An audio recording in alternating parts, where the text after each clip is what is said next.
नमस्कार दोस्तों। आज हम समझने वाले हैं यूनिट 16 जो है पर्यावरण प्रबंधन और नीति के बारे में। देखिए ये यूनिट ना बहुत ही जरूरी है। क्यों?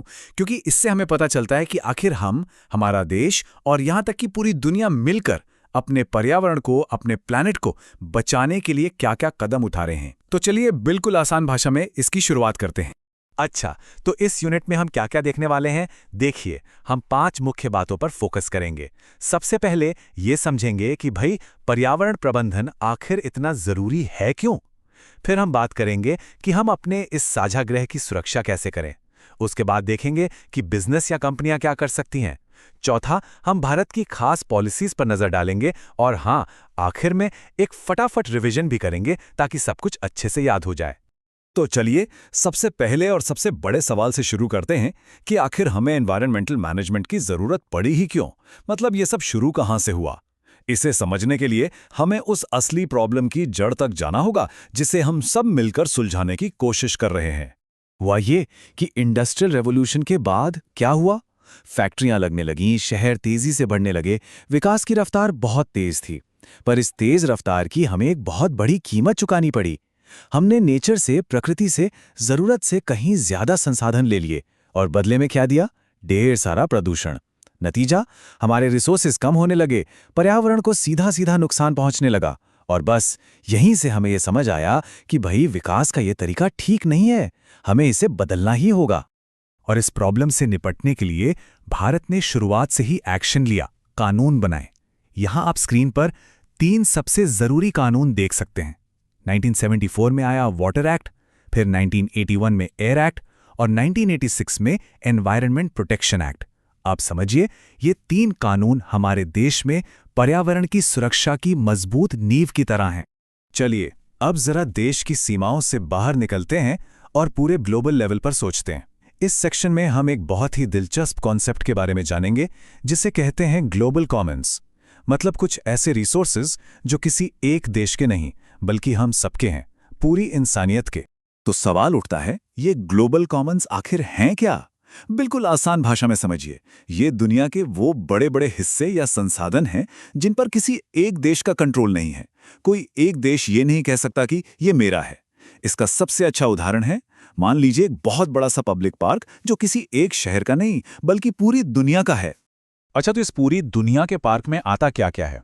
इसके सबसे बड़े उदाहरण हैं खुले समुद्र यानी हाई सीज, हमारा पूरा वायुमंडल, धरती के बाहर का अंतरिक्ष और अंटार्कटिका का पूरा महाद्वीप।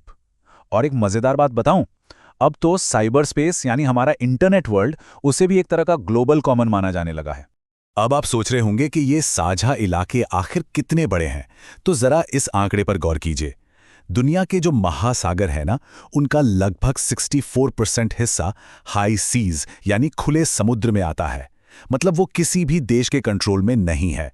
ये नंबर ही हमें बताता है कि इन साझा संसाधनों को मैनेज करना कितना जरूरी भी है और कितना बड़ा चैलेंज भी। लेकिन एक प्रॉब्लम है, ये जो हमारे साझा रिसोर्सेज हैं, ये बिल्कुल भी सुरक्षित नहीं हैं।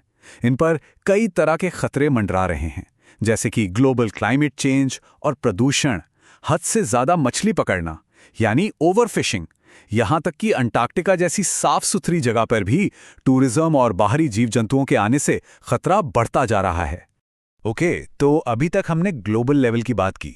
अब जरा बड़े लेवल से उतरकर ये देखते हैं कि जो कंपनियां हैं, जो ऑर्गेनाइजेशंस हैं, वो पर्यावरण को बेहतर बनाने के लिए क्या कर सकती हैं। इसके लिए ना उनके पास कुछ खास सिस्टम और टूल्स होते हैं।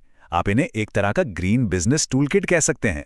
इस टूल किट का सबसे पहला और जरूरी टूल है एनवायरमेंटल मैनेजमेंट सिस्टम, शॉर्ट में कहें तो ईएमएस। अब ये क्या है? इसे आप किसी भी कंपनी के लिए एक रूल्स की किताब या एक गेम प्लान की तरह समझ सकते हैं।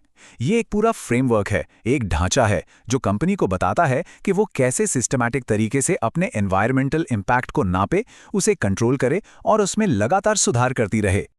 अब ये ईएमएस बनाने के लिए ना कुछ इंटरनेशनल स्टैंडर्ड्स भी हैं। इनमें सबसे फेमस है ISO 14000 सीरीज।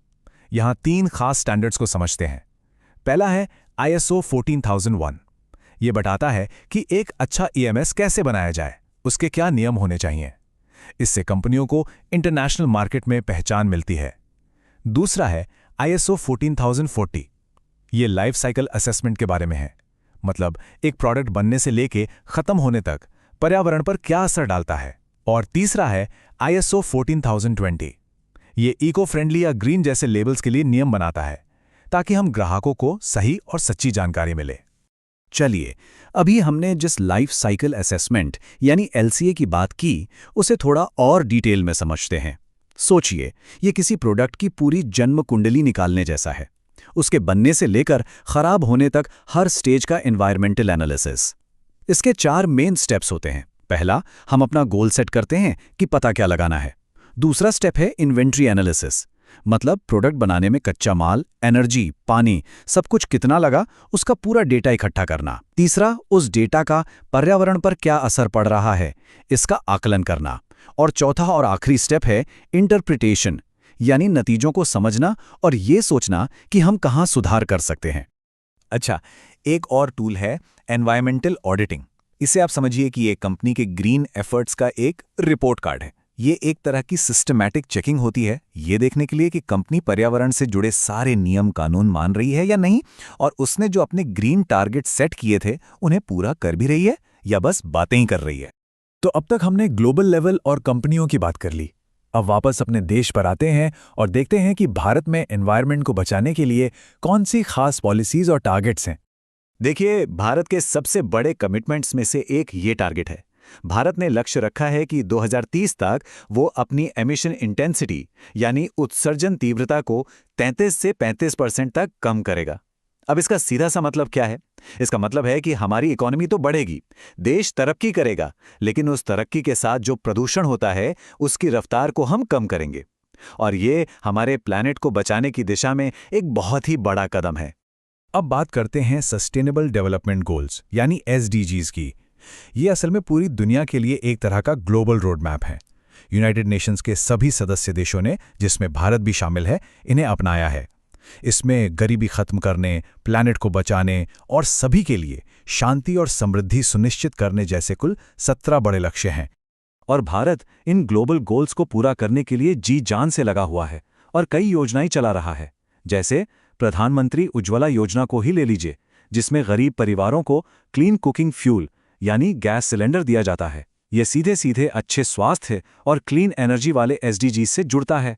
इसी तरह प्रधानमंत्री जनधन योजना हो या हमारी नेशनल हेल्थ पॉलिसी, ये सब भी इन लक्ष्यों को पाने में मदद कर रहे हैं। तो दोस्तों, इस यूनिट में हमने काफी कुछ कवर कर लिया है। अब समय है एक क्विक और आसान रिवीजन का, ताकि सारे जरूरी पॉइंट्स हमारे दिमाग में अच्छे से बैठ जाएं।